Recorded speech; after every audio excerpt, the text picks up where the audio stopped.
We're joined on the line by Secretary of State Mike Pompeo. Obviously, the Secretary is a very busy day. Secretary, really appreciate your time, sir. Ben, it's great to be back on the show with you.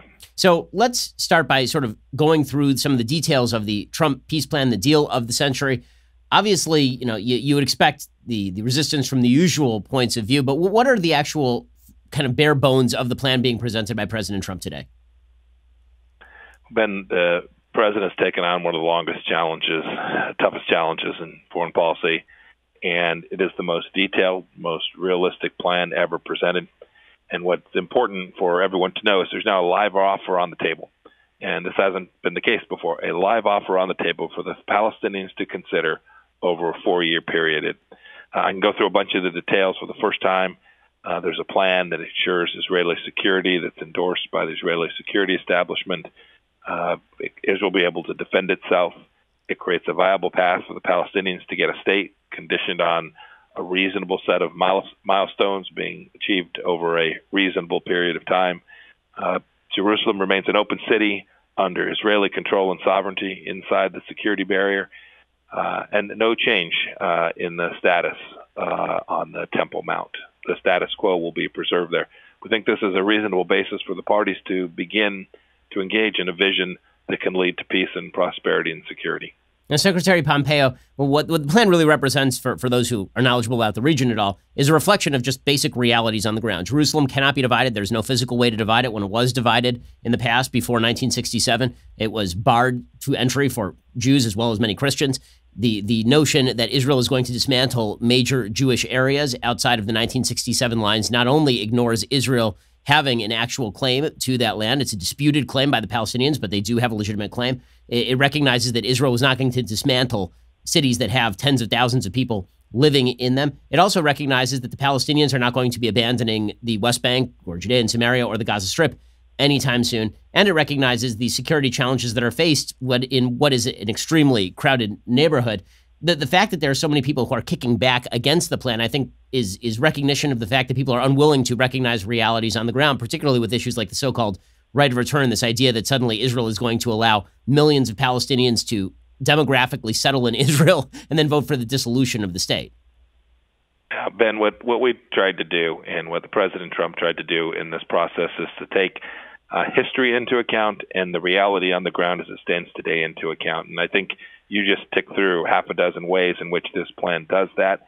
It shows incredible respect and dignity for the Palestinian people, too. It simply asks them, whether that's in the West Bank or in the Gaza Strip, to stop paying terrorists, stop inciting hatred, to recognize Israel as a Jewish state.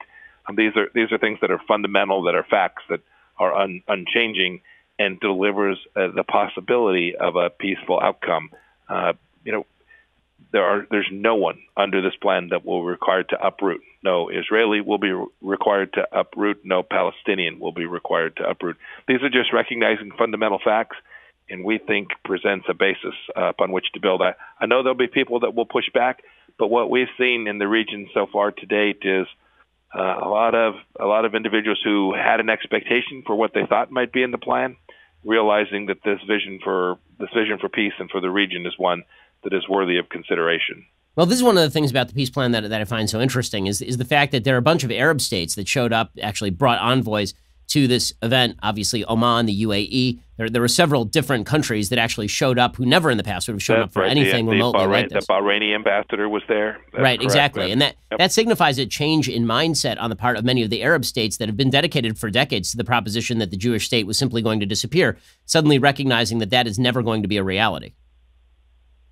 This has been something that I've worked on, the president's worked on, that Jared Kushner has worked on for 3 years now, trying to make clear that just the ordinary nature of what needed to take place in the region, that the threat was from the Islamic Republic of Iran, that there were shared interests between Israel and many of the Arab states, and that there was a path forward for those states to live in peace and harmony in the region.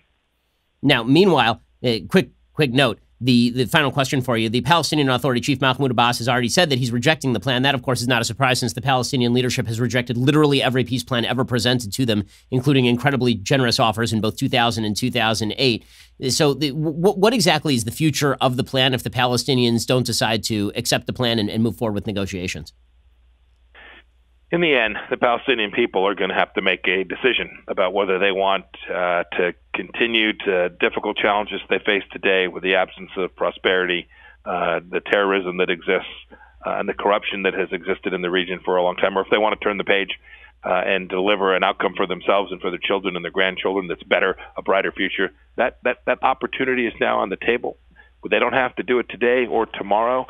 But I'm confident that as they stare at this, as the Palestinian people stare at what the opportunity is, a plan that might put as much as $50 billion into their places of living, 1 million new jobs created. When they stare at those opportunities, I'm convinced that the Palestinian people will, over the coming weeks and months, and we've given them 4 years, will see that this is a better option for them. I'm hopeful that they will. I pray that they'll make that choice. Well, Secretary of State Mike Pompeo, I know that you're on a short time schedule. I really appreciate your hard work on this. Thanks so much for your time. Ben, thank you so much, sir. Have a great day. I hope you enjoyed that clip from The Ben Shapiro Show. If you did, go ahead and hit the subscribe button so you stay up to date on all of our future content.